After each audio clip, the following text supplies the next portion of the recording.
Jasna simple റെസിപ്പീസിലേക്ക് എല്ലാവർക്കും സ്വാഗതം. ഞാൻ ഇന്നിവിടെ കടകളിൽ നിന്നും കിട്ടുന്ന അതേ പെർഫെക്ഷനിലുള്ള പഴംപൊരി വീട്ടിൽ എങ്ങനെ തയ്യാറാക്കാമെന്നാണ് കാണിക്കുന്നത്. എന്നാൽ തയ്യാറാക്കുന്ന എങ്ങനെയാണെന്നൊന്ന് കണ്ടിട്ട് വരാം.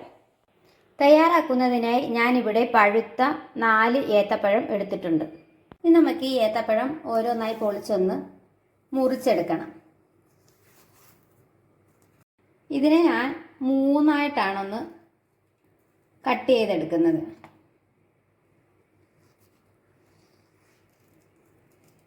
ഓരോ പഴവും നമുക്കിങ്ങനെ പകുത്തെടുക്കാം. ഇങ്ങനെ തിന്നായിട്ട് ഏത്തപ്പഴം കട്ട് ചെയ്ത് അത് ഫ്രൈ ചെയ്തെടുക്കുമ്പോഴാണ് നല്ല ടേസ്റ്റിൽ നമുക്ക് പഴംപൊരി തയ്യാറാക്കിയെടുക്കാൻ സാധിക്കുന്നത്. പഴങ്ങളെല്ലാം ഞാനിവിടെ മുറിച്ചെടുത്തിട്ടുണ്ട്. ഇനി നമുക്കിത് ഫ്രൈ ചെയ്യാൻ ആവശ്യമായ ബാറ്റർ ഒന്ന് തയ്യാറാക്കിയെടുക്കാം. ഞാനിവിടെ ഒരു മിക്സിയുടെ ജാറിലേക്ക് 1 കപ്പ് മൈദ ഇട്ട് കൊടുക്കുന്നുണ്ട്. കൂടെ 1 ടേബിൾ സ്പൂൺ അരിപ്പൊടിയും 2 ടേബിൾ സ്പൂൺ പഞ്ചസാരയും ലേശം ഉപ്പും കൂടി ചേർത്ത് കൊടുക്കാം. ആവശ്യത്തിന് വെള്ളവും കൂടി ചേർത്ത് നമുക്കിതൊന്ന് അടിച്ചെടുത്തിട്ട് വരാം.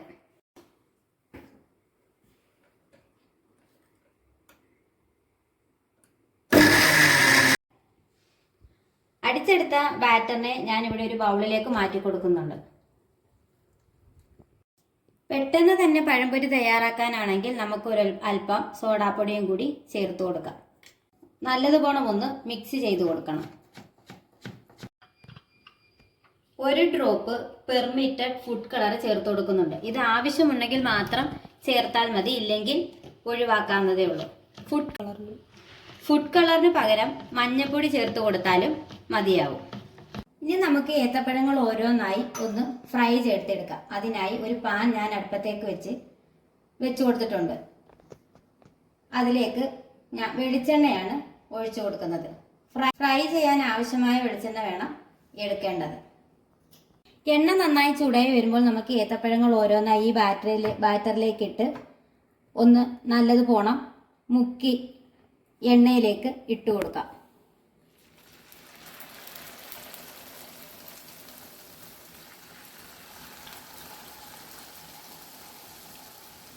ഒരു വശം നന്നായി മൂത്ത് വരുമ്പോൾ നമുക്കിതൊന്ന് തിരിച്ചിട്ട് കൊടുക്കാം.